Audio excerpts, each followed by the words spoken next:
Ya sesuai Purwadaksi ya, Purwamimiti Daksi Wekasan, asal usul saya Pak. Saya berasal dari orang Sunda, asli Sunda, tapi bukan Sunda Priyayi, bukan Sunda Menak. Saya Sunda Brengsek. Ada Sunda. itu Sunda Brengsek ada. Ada Sunda Brengsek. Ini contohnya saya. Iya iya. Sunda Brengsek contohnya saya. Iya iya. Lahir dari keluarga kecil yang tidak bergelimang kemewahan. Ya. Nah, tujuan hidup itu macam-macam Pak. Tujuan hidup dalam kriteria agama, dalam kriteria non agama.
Ini kita acaranya santai ya Pak Haji ya? Ya santai Pak, nggak usah terburu-buru. Sesuai kriteria masing-masing kan itu, pendapatnya masing-masing. Iya, iya, iya. Ya kita ngobrol-ngobrol, obrolan ini mudah-mudahan menjadi. Tapi membawa nama pribadi nggak ada masalah kan? Enggak asal usul masalah. salah, asal usul saya. Nggak apa-apa, kita ngobrol, obrolannya biar terkenang, ada kenangan gitu loh ya. Nah itu. Nah ini Pak Haji Yusuf, saya ini mau bertanya ini karena Ya, siap Pak. Karena kan kita sama-sama belajar, kita sharing ya, sharing tentang keilmuan, sharing tentang kehidupan. Nah tentu kalau Pak Haji Pengalaman Yusuf ini kan sudah kesana kemari sesuai dengan status yang sebelumnya ya. Iya betul. Karena keliling-keliling.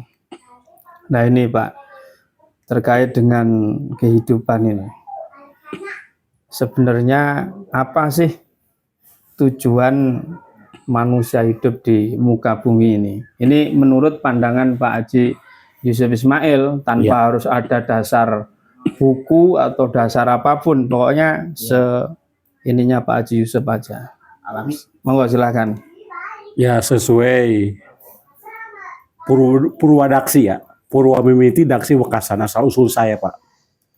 Saya berasal dari orang Sunda, asli Sunda, tapi bukan Sunda Priyayi, bukan Sunda Menak. Saya Sunda Brengsek.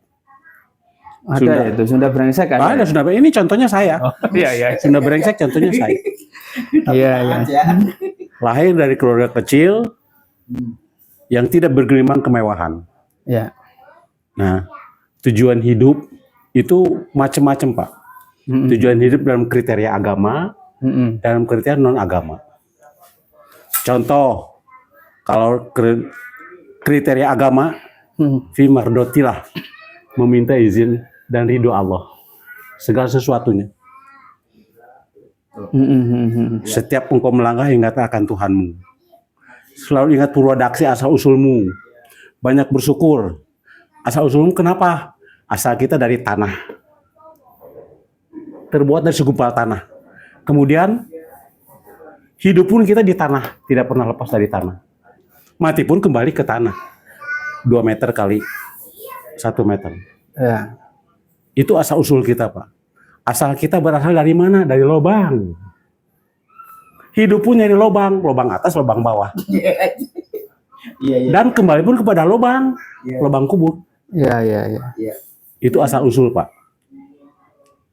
Dari Purwadaksi tersebut, menurut agama kita mencari standard of life, perjuangan hidup. Sebagaimana khalifah di muka bumi ini kita. berusaha, ikhtiar, kasab, ora et labora, berdoa dan berjuang. Gitu. Setelah kita punya keluarga dewasa, keluarga, kemudian tetap ingat produksi Pak, asal usul kita dari mana? Ya. Banyak mensyukuri nikmat kepada Allah. Malah kalau orang Sunda pribadi itu punya program Pak. Sunda pribadi, ini Sunda brengsek nih. Oh. Punya program pakai weteh. Pakai weteh tuh kita nggak kecopang camping, pakai pakaian yang wajar. Itu yang Sunda Yang sudah orang Sunda asli Pak. asli, yang bukan brengsek ya? Yang bukan brengsek, termasuk brengsek juga termasuk ke bawah. Oh. Karena itu bukan merupakan kasta nama Sunda. Jadi pakai weteh. Pakai weteh itu pakaian kita tuh wajar Pak. Iya, Memakai. iya. Tidak compang camping, tidak memakai karung terigu. Pakai weteh, imah pageh. Kita punya sandang, pangan, papan, punya rumah. Tidak tidur di kolong jembatan. Iya. Imah pageh. Beteng sebeh. Perut kita tuh kenyang, wajar sehari 2 kali makan, pagi sore. Beteng sebeh. Ibadah pitekeh. Nah ini Pak, yang keempat ibadah pitekeh itu ibadah betul-betul kepada Allah betul-betul. Itu Sunda asli itu ya? Iya, iya. Yang keempat, kelima kontrol bahasa. Kontrol bahasa itu Tapi kita itu juga bahasa. iya Pak, kontrol bahasa. Kita punya istri yang wajar, tidak main melacur, tidak melacur. Pokoknya seperti Yusuf Ismail lah. Saya tidak pernah melacur sekarang. Jadi Iya. pakai beteh, imah pageh, beteng sebeh, ibadah pitekeh, kontrol bahasa. Pamajikan jarang kereuna. Jangan tiap tahun 1. Cukup anak 2, anak 3 cukup. Karena kondisi keadaan udah lain Pak. Kalau dulu anak 10 bisa. Artinya keturunan Jangan sampai 10 sampai 12 lah. Ya. Usahakan 2, 3 cukup. Tapi seperti justru saya. orang-orang dulu Pak Haji, itu kan berpikirnya lain Pak. Banyak anak banyak rezeki. Nonsen, bohong. Bohong ya itu. Bohong tahu. Kalau kurang kerja kita hanya pendidikan SR umpamanya. Iya. Hanya kuli panggul Pak. Anak 10 mana bisa jadi dokter Anas, mana bisa jadi insinyur dia. Iya, itu tujuan hidup. Jadi pakai weteh, imah pageh, beteng sebeh, ibadah pitekeh, kontol baseuh, pawajikan carang kereuneuh. Itu Sundanya itu ya. Itu Sundanya Pak. Bahasa Sunda yang betul-betul. Itu menurut Purwadaksi. Kalau menurut agama ya kehidupan sebagai khalifah di muka bumi ini, apa sih tugasmu? Tugasmu apa? Sesuai kriteria kita. Kita sebagai umat muslim, ya jalanilah keagamaan kita sebisanya. Berarti mungkin ini kalau dibulatkan atau disimpulkan itu, kalau gambaran secara agama berarti ibadah ya? Ibadah Pak. Menjalankan ibadah. Betul. Itu tujuan hidup berarti? Tujuan hidup Pak. Iya. Laqad khalaqna insana fi ahsani taqwim. Telah kujadikan manusia dan bentuk dan sempurnanya. Dia ada astajib lahum berkau kepadaku kan gitu Pak. Antara lain kita sudah punya rukun Islam, rukun iman. Itulah laksanakan Pak. Nggak berat sebetulnya, nggak berat. Iya. Kalau dengan rutinitas kita, terus dengan kebiasaan, ala bisa karena biasa, ringan aja Pak. Melaksanakan sholat, kita percuma Pak. Iya. Bekerja siang malam, habis-habisan, tapi tidak sholat percuma Pak. Itu diantaranya cari mardotilah, minta ridho Allah, gitu Pak. Karena kita akan kembali Pak. Di dunia ini hanya sementara Pak, hanya sementara. Sekotret korek api sebentar srek gitu Pak. Sisanya itu kita panjang. Di alam masyarakat yaumul akhir tuh panjang sekali Pak. Iya. 4 jam dikubur aja serasa 4 abad itu diantaranya. Jadi saya rasa itu Pak, kalau untuk tujuan hidup ya kita mencari ridho Allah lah. Secara agama. Ya. Secara agama. Oke Pak Haji. Jadi ya yang pertama. Jadi ini seperti tadi yang saya ungkap, berarti kesimpulannya tujuan hidup adalah ibadah ya. Ibadah, mardotilah Nah, mencari sekarang gini Pak Haji, ibadah ini memang sering sekali juga diungkap ya. Artinya mudah sekali untuk disuarakan atau diomongkan, itu kan gampang. Betul. Ibadah itu. Tapi kan fakta yang terjadi untuk melaksanakan itu ya ternyata juga tidak bisa betul-betul terlaksanakan dengan sesungguhnya. Nah ini barangkali ada kiat, ada cara atau bagaimana cara agar tujuan hidup ibadah itu bisa kita lakukan dengan sungguh-sungguh caranya. Allah bisa karena biasa, membiasakan diri sejak dini, ditanamkan kepada anak-anak sejak dini. Contoh sholat hanya 5 waktu dan 5 menit. Kalau tidak terbiasa susah Pak, susah dikerjakan, berat. Tapi kalau sudah terbiasa, insya Allah bisa karena biasa, dibiasakan, gitu Pak. Iya. Nggak sulit sebetulnya. Itu diantaranya. Yang paling berat ibadah itu adalah sholat, pokoknya. Sholat. Yang lainnya nggak ada. Yang lain tidak berat ya? Tidak berat, berarti, Pak. Tidak berat. Oke. Hanya yang berat itu sholat. Tapi kalau tidak terbiasa, kita akan berat Pak. Terasa berat. Tapi kalau terbiasa, insya Allah ringan aja. Nggak ada kesulitan Pak. Makanya saya kepada anak-anak tuh, Bapak nggak senang kalau anak-anak saya meninggalkan sholat 5 waktu. Tolong setiap engkau melangkah ingat akan Tuhanmu. Kedua, jangan yang tinggalkan yang 5 waktu, Pak. Ketiga, tolong otakmu jangan simpen di dengkul. Ya. Dipakai otakmu itu. Itu kelebihan daripada Allah. Manusia itu makhluk yang paling sempurna kok. Ya. Oke Pak Haji, ini karena sholat tadi termasuk kategori ibadah yang bisa dikatakan berat ya. Berat ya. Nah, karena terus, tidak terbiasa. Ya, caranya bagaimana? Berarti harus dibiasakan. Membiasakan diri sejak dini. Sejak dini. Tanamkan kepada anak-anak. Mungkin agak kita panjangkan lagi nih Pak Haji. Ya. Pertanyaannya. Agar kita melakukan dengan seksama, dengan sungguh-sungguh, atau dengan niat untuk membiasakan diri, sebenarnya apa sih keunggulan atau manfaat daripada ibadah sholat tersebut selain daripada kewajiban? Kalau secara agama sholat itu kan wajib, betul ya toh, wajib. Nah, selain daripada jawaban wajib itu apa? Ada manfaat-manfaat apa? Keunggulan-keunggulan apa?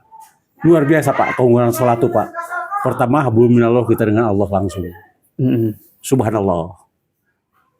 Keduanya kita punya ketenangan batin, tentram Pak.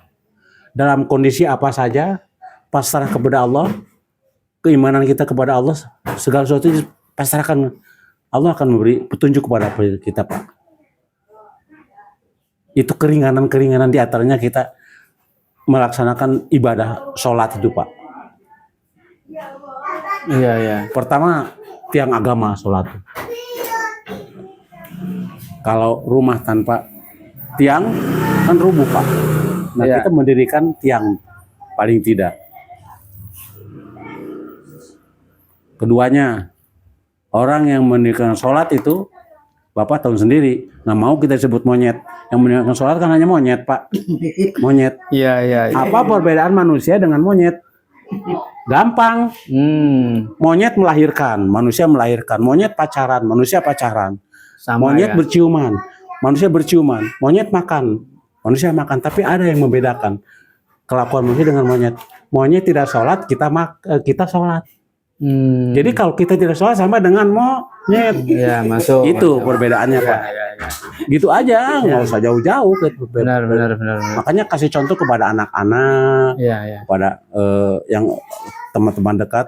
Kamu nggak sholat ya? Oh, kasih perbedaan itu. Ya. Perbedaannya. Jadi monyet Monyet makan, makan. Monyet melahirkan, monyet mengandung, monyet BAB, monyet menyusui. Tapi kenapa sama dengan manusia? Tapi kenapa dia bedanya? Tidak sholat. Iya. Monyet sehebat apapun tidak akan sholat, Pak. Biarpun teori Darwin, manusia sama dengan monyet. Bahkan monyet dulu. Itu nonsen, teori yang tidak bagus. Iya, Beda iya. dengan akidah Islam, Pak. Teori Islam bahwa monyet itu justru dari manusia asalnya gitu, Pak. Jadi kalau kita melakukan sholat, ada sisi lain, Pak. Mm-mm. Ketenangan batin, tenteram batin. Seolah kita tidak punya utang, Pak. Meskipun utang kita banyak, seolah tenang, tentrem, Pak. Itu Iya, iya. kelebihan orang yang sholat, Pak. Biarpun kita punya utang, Punya utang. beneran ya. Punya utang ke bank nih, 60 juta. Iya. Tiap bulan dipotong, tapi tentrem aja, enak. Ayam aja. Iya, iya. Ya karena dipotong. Coba Nggak kalau nggak dipotong. Terus rezeki dari mana aja, Pak? Iya, iya, iya. Rezeki dari mana aja? Itu kehendak Allah, memang jalurnya udah begitu, Pak. Iya, iya. Insya Allah, Pak, kalau orang melaksanakan sholat tuh ringan hidupnya, terus terang aja. Terutama yang 5 Karena waktu. ada alasannya kan Pak Haji. Karena kan kita hubungannya langsung sama pada Allah. Hanya sholat Ya, yang langsung. gitu loh. Sehingga ada manfaat-manfaat diantaranya ringan. Ringan. Ya, toh, Ya kita beban-beban berjanji, Pak, ringan. inna sholati wa nusuki wa mahyaya wa mamati lillahi rabbil alamin. Masa Allah tuh janji itu. Iya, iya, iya, iya. iya. Terus Allah akan membalas saya. Janji itu dipenuhi Allah. Beda janji Allah dengan janji manusia lain, Pak. Janji Allah tidak akan sulaya. Pasti akan memberikan jalan yang terbaik itu. Oke, Pak Haji. Ini akhirnya bertambah lagi nih ya. Ini masih di seputaran sholat. Ya. Nah, sholat yang dimaksud adalah kan sholat seperti Wajib, istilahnya dulu. sholat wajib ya, ruku, sujud dan seterusnya. Subuh, zuhur, asar, maghrib bisa. Sholat 5 waktu lah ya. Iya, betul. Nah, sekarang untuk melakukan sholat tersebut, gitu kan? Ini apakah ada harus khusyuk bener atau hanya yang penting kita melakukan ritual sholat? Nah, ini yang sebenarnya bagaimana nih? Yang khusyuk beneran, kalau khusyuk itu seperti apa atau hanya melakukan ritual? Menurut Pak Haji bagaimana? Tiap orang punya kemampuan masing-masing, Pak. Oke. Pola pikir, wawasan, milieu, sukup lingkungannya lain-lain, Pak. Ya. Laksanakan saja yang 5 waktu itu tepat pada waktunya. Berusaha untuk khusyuk. Allahu Akbar. Seperti Allah. Berarti jawabannya berusaha untuk khusyuk ya? Untuk berusaha untuk khusyuk. Diusap. Masalah diterima atau tidaknya, la maksudnya ya Allah. Minallah, kullu masyaallah. Serahkan segala-galanya. Lama-kelamaan akan khusyuk, Pak, insya Allah, Pak. Iya, Lama-kelamaan. Dengan hubungan kita dengan Allah, insya Allah, ya Allah. Karena sering menyebut Allahu Akbar, Allah Maha Agung. Di mana sih keagungan Allah, di mana sih? Akan terbuka hati nurani kita tuh, Pak. Ya. Pikiran gitu, Allahu Akbar, Allah Maha Agung, Allah Maha Besar. Inna sholati wa nusuki wa mahyaya. Hidup abdi, mati abdi, segala sesuatunya. Oh, ini orang udah pasrah kepadaku. Selesainya sujud syukur kita kepada Allah. Iya. Sujud syukur, terima kasih ya Allah, saya bisa melaksanakan sholat. Baik. Kholik dengan makhluk hubungannya erat sekali, Pak. Kata orang, pasti biarpun saya ini menciptakan dengklek, Pak. Biarpun kata orang jelek, menurut saya bagus. Dengklek itu apa itu? Dengklek itu ya buat duduk, itu kursi, Pak. Dingklek. Dingklek. Dingklek itu. Dingklek. Nah, kursi ya. kata orang itu jelek ini buatannya. Tapi menurut saya sebagai penciptanya, pembuatnya, bagus ya bagus, Pak. Iya. Jadi begitu, Pak.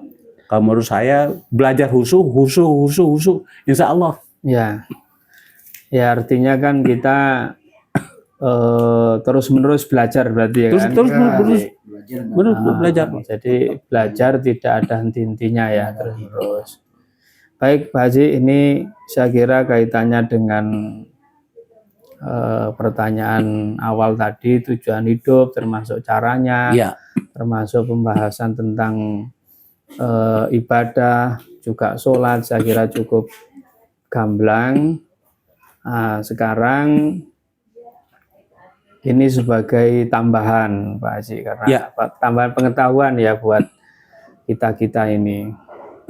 Kita ini kan hidup di negara Indonesia Ya, yang dulu konon ceritanya disebutnya Nusantara, Nusantara, betul. yang terdiri banyak kerajaan dan kesultanan di dalamnya. Nah ini ngobrolkan tentang sejarah sebagai motivasi kita. Nah kira-kira sejarah apa yang terkesan ini menurut Pak Haji? Barangkali di dalamnya ada sisi sebagai motivasi buat kita semuanya ini. Silahkan. Baldatun Toyibatun Warubun Gopur.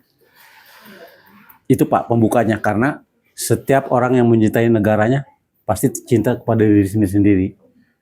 Nah, pertama, semua sejarah saya senang Pak, yang bersifat di Nusantara, terutama sejarah perkembangan dari Bapak kita, Insinyur Soekarno dan Muhammad Hatta. Itu perkembangannya sering saya bolak-balik baca sejarahnya Pak. Iya. Itu puncak daripada sejarah itu Pak. Karena ya beliaulah yang memerdekakan kita, yang melepaskan belenggu 350 tahun kita dijajah, beliau yang melepaskannya, belenggu tersebut.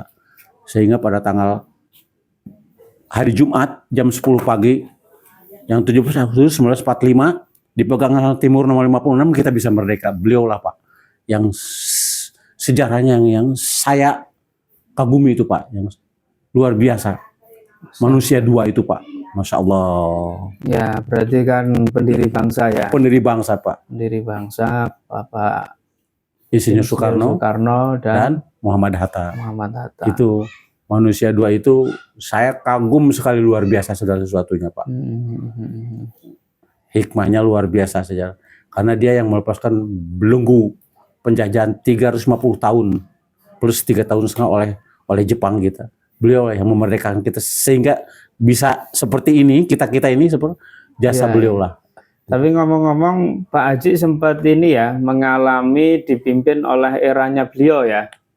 Oleh eranya para beliau. Karena saya lahir tahun 52 Pak. Oh, Pak beliau, Haji. ya beliau lahir kan 63 dia meninggal. 52. Oh berarti Pak Haji masih usia ini masih. Ya? Tapi bayi masih kecil lah. Masih kecil ya. Iya. Luar biasa itu sejarahnya Pak. Itu yang saya kagumi, sejarahnya itu aja Pak. Yang jadi motivasi sekarang itu. Ya artinya berarti kita wajib mensyukuri perjuangan para beliau. Ya betul kan? Pak. Karena tanpa beliau memperjuangkan ketika itu sampai lepas dari belenggu, ya kemungkinan kita masih terjajah terus-menerus ya. Bangsa yang besar, bangsa yang menghargai sejarah para pahlawan gitu Pak. Nah kita harus ingat itu Pak. Kalau kesininya sih ya bangsa G30S, itu hanya itu perkembangan zaman aja Pak. Penyesuaiannya. Kalau yang pertama kunci, yang pertama sejarah yang itu adalah Soekarno dan Bung Hatta itu Pak, berdua. Yang luar biasa itu Pak, yang saya kagumi itu Pak. Ya. Baik, terima kasih Pak Haji. Ini secara sengaja memang kita muat di video ya. Tujuannya adalah agar ini sebagai kenangan, berikut juga pencahayaan buat kita semuanya ya. Jadi percakapan kita ini memang secara sengaja di video. Setelah itu ini merupakan episode pertama. Nah, nanti ada episode kedua, saya mohon waktunya Pak Haji ya. Insya Allah. Mana nanti ada longgar-longgar lagi, jumpa, nanti kita buat episode yang kedua. Ya. Tujuannya ya kita agar saling mencahayai lah, saling mengisi. Amin. Ya. Terima kasih Pak Haji ya. Ya. Assalamualaikum. Waalaikumsalam warahmatullahi wabarakatuh.